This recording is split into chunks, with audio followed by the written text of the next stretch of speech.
జగన్ రాజకీయ విధానాలు నచ్చడం వల్లే వైసీపీలో చేరనన్నారు శైలజనాథ్. కూటమి సర్కార్ ప్రజా వ్యతిరేక విధానాలు అవలంబిస్తోందని అన్నారాయన. ఎన్నికల్లో ఇచ్చిన ఒక్క హామీని కూడా అమలు చేయడం లేదని విమర్శించారు. కాంగ్రెస్ నుంచి మరికొందరు నేతలు వైసీపీలోకి వచ్చే అవకాశం ఉందన్నారు శైలజనాథ్. ఎవరెవరు వస్తారనేది ఇప్పుడే చెప్పలేమని కామెంట్ చేశారు. అంతకుముందు సాకే శైలజనాథ్ జగన్ సమక్షంలో పార్టీలో చేరారు. వైసీపీ కండువా వేసి శైలజనాథ్ను పార్టీలోకి సాదరంగా ఆహ్వానించారు జగన్. గతంలో అనంతపురం జిల్లా సింగనమల నుంచి 2 సార్లు ఎమ్మెల్యేగా శైలజనాథ్ గెలిచారు. కాంగ్రెస్ కేబినెట్ ఓసారి మంత్రిగా కూడా పనిచేశారు.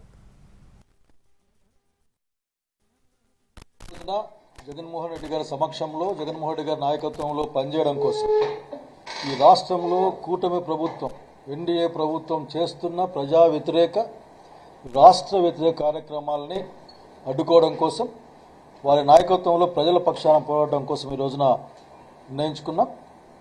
ఈ రోజున సూపర్ 6 అమలు చేయకపోవడం, అట్లాగే మెడికల్ కాలేజెస్ని అసలు టెరిషరీ మెడికల్ కేర్ అన్నది గ్రామీణ ప్రాంతాలకు కూడా అంది, ప్రతి జిల్లాలో కూడా గవర్నమెంట్ పక్షాన అందే కార్యక్రమాన్ని లేకుండా చేసే ప్రక్రియ కానీ, ఆర్థిక విధానాలు కానీ, ప్రజా విధానాలు కానీ ప్రజలకు అనుకూలంగా ఉండవు, రాష్ట్రానికి అనుకూలంగా ఉండవు, ప్రజల సంక్షేమాన్ని దెబ్బతీస్తాయని నేను బలంగా నేను అనుకున్నాను, నేను చేశాను. బట్ అనేక మంది వచ్చే అవకాశం ఉంది అంటున్నాను, ఇప్పుడు వింటూ ఉన్నాను. బట్ నేను దాన్ని ఇప్పుడు